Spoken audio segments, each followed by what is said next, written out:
Hello, everyone. My name's Ian King. I'm joined here with the former voice of the Milwaukee Bucks, Jim Paschke, the Wisconsin Sports Commentator of the Year for 2021. Jim, how are you doing today? I'm great, Ian. Thanks for having me. Thank you so much for joining us. The first question that I want to ask you is the sports industry can be one that's definitely pretty difficult to enter. There's not a ton of availability, and a lot of people stick around for a long time. So, how did you get your start in the sports industry? Well, I was able to get hired out of school. I went to a trade school. Back when I started, they didn't have college programs that you're involved with today.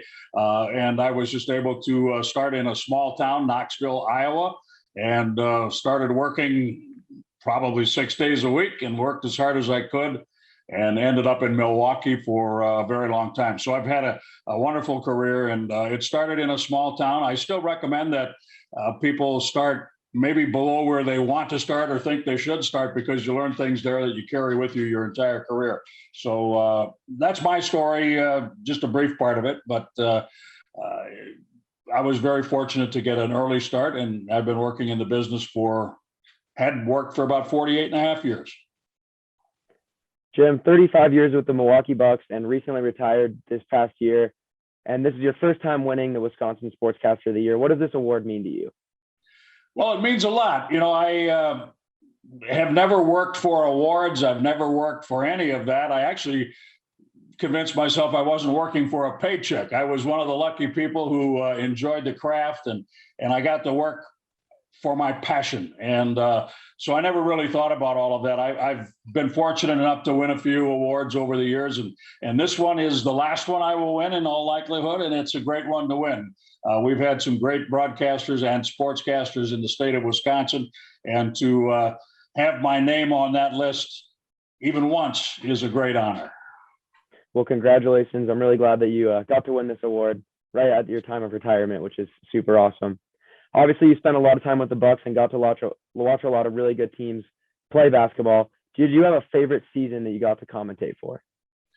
Well, I would have to say that my final season in the NBA, my 35th season, was my favorite, because the Bucks, after 50 years of trying, won their second NBA championship and the first of my career. So it ended in storybook fashion for me. I thought they could win last year. We finished up our broadcasting in the first round. We got to do the first round against Miami, and after that, I was able to watch them work their way through the finals and claim a championship. I had to watch it from home because I was struck by COVID, like a lot of people have been, but it was a wonderful experience, and my career ended in storybook fashion with an NBA championship ring, and I'm very proud of that, and I'm very humbled by that. Definitely a good way to go out, and it was indeed a really good season by the Bucks, and I'm sure you had a lot of fun getting to watch that team play. A little bit of a follow-up question on that. Similarly to that last question, did you have a specific player or group of players that you really appreciated getting to watch during your tenure with the Bucks?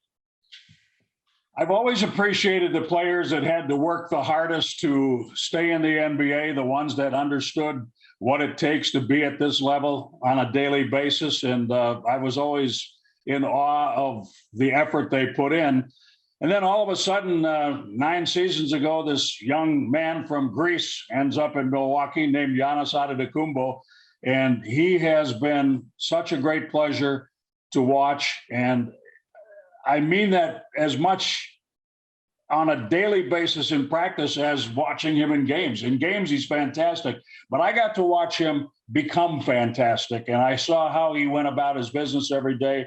And over the years, we would do interviews, and I don't know what happened. He was an 18-year-old young man, and I was this old guy who was doing basketball, and we hit it off and had kind of an interesting relationship over the years that we've been together. And it's been really interesting, different. I've never had anything like that with another player in either baseball or basketball.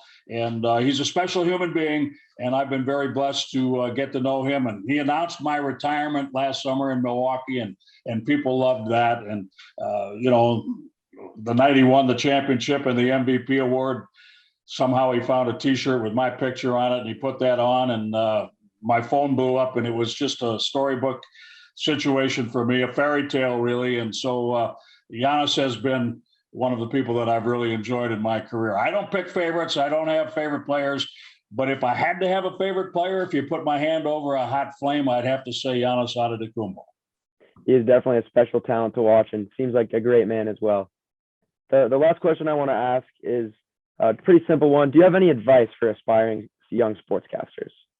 Well, the first thing that comes to mind, Ian, is I always say have a plan B.